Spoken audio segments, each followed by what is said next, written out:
नमस्कार। चंद्रकांत भी भट्ट अमेरिका से। मैं सोचता हूँ कि आपके लिए कितना वीडियो बनाऊँ, आप तक पहुँचाऊँ जो आप पढ़ नहीं सकते हैं, समय पढ़ने के लिए आपके पास नहीं है।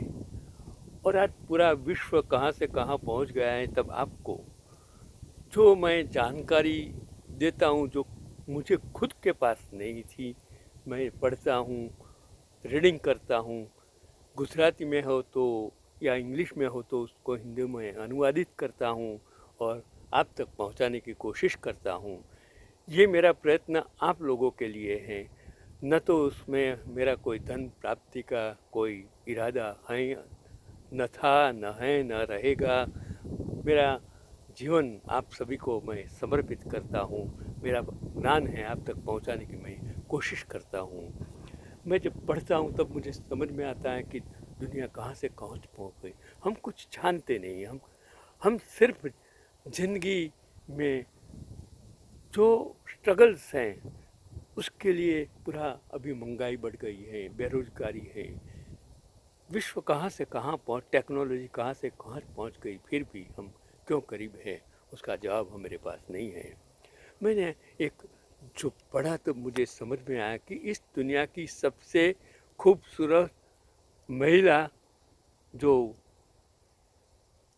कहा जाता है क्योंकि उसके पूरे शरीर पर प्राकृतिक रूप से बाल उग रहे थे।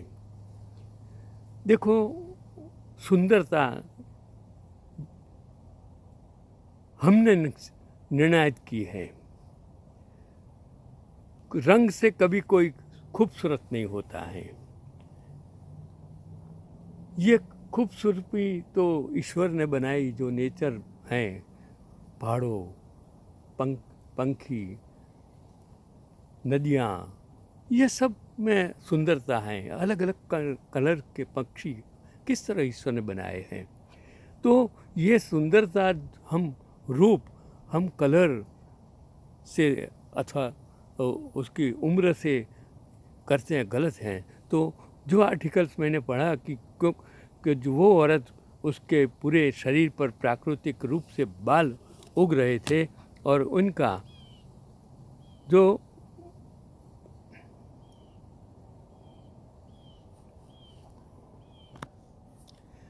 और इनका नाम जूलिया पास्ट्राना है, जिनका जन्म मैक्सिको में हुआ था। जूलिया को अपनी शारीरिक विकृति के कारण बहुत कष्ट सहना पड़ा। इनका जीना बहुत मुश्किल हो गया था। उनका जन्म 1834 में मैक्सिको के पहाड़ी इलाके में हुआ था और उसका पूरा शरीर बालों से ढका हुआ था। इसलिए उसके माता पिता ने उसे थियोडोर लेट नाम के एक व्यक्ति को बेच दिया।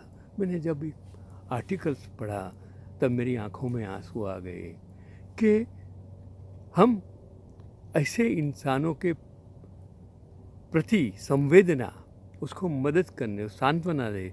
जब कोई प्रेम के नशे में कोई लड़की के चेहरे पर एसिड डाल देता है, उसका चेहरा विकृत बना देता है। मैंने ऐसे कैसे लोग, कितने लोग देखे, उसका मुंह, उसका शरीर विकलांग मैं टीवी पर देखता हूँ। यहाँ कितनी संस्थाएं जो विकलांग बच्चे रहे, उसका जो शरीर, उसका रूप अगर आप देखेंगे तो आपको डर लगता है। फिर भी उसमें जो मेरे लिए मानवता, इंसानियत जीनी होनी चाहिए, वो हमारे में नहीं होती है। तो वो लेट नाम के एक व्यक्ति को उसने बेच दिया। थियोडोर लेट ने भी उसे खरीद लिया क्योंकि वह एक सर्कस चलाता था और उसे सर्कस में एक नाटक में शैतान की भूमिका निभाने के लिए इस्तेमाल करने वाला था। जूलिया को भी यह काम स्वीकार करने के लिए मजबूर होना पड़ा। उसकी भूमिका ने दर्शकों का खूब मनोरंजन किया और थियोडोर लेट का सर्कस खूब चलने लगा। देखो, एक बदसूरत लड़की बिजनेस भी करवा सकती है। उसकी जिंदगी लोगों के लिए एक, समझो कि मनोरंजन का जो जरिया बन जाती है। तब हमारा समाज, हमारा देश, हमारी दुनिया किस प्रकार की है, आपको सोचने की ज़रूरत है।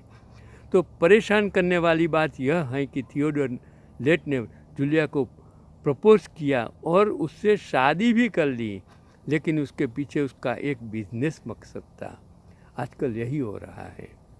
मैं जहाँ भी देखता हूँ, जो भी मेरे साथ बात करते हैं, उसमें उसका इंटरेस्ट बिजनेस होता है। तब मुझे लगता है कि हम कहाँ जा रहे हैं। वह उससे एक और ऐसा बच्चा पैदा करना चाहता था। जूलिया की शादी के बाद एक लड़का पैदा हुआ, लेकिन उसके 48 घंटे बाद उसकी मौत हो गई। आप सोचेंगे कि उसका अंतिम संस्कार नहीं किया गया, बल्कि उसके शव को एक डॉक्टर को बेच दिया गया और उस पर शोध किया गया और अंत में उसे मेडिकल सेंटर में रख दिया गया। जूलिया की मृत्यु के बाद उनका ममीकृत शरीर कई बार चोरी हुआ, लेकिन 2005 में मैक्सिकन कलाकार लारा एंडरसन ने उसे नॉर्वे में पाया और उनकी मृत्यु के 150 साल बाद उनका अंतिम संस्कार किया गया और एक भव्य समारोह आयोजित किया गया। नहीं, कुछ लोगों को जीवन के बाद समस्याएं होती हैं। मौत यह उनमें से एक थी, जूलिया। आप समझ सकते हैं कि वो जूलिया जिसे दुनिया की सबसे असुंदर स्त्री के रूप में आज भी जाना जाता है। ऐसी कितनी स्त्रियाँ होगी, कितने पुरुष होंगे, कितने लोग होंगे, अरे प्राणी पक्षी भी होंगे। हमें इनसे इंसानियत के भाव से, सहजता से उसको मदद करनी चाहिए। उसकी मजाक करने की ज़रूरत नहीं है। हमारे पास संवेदना होनी चाहिए।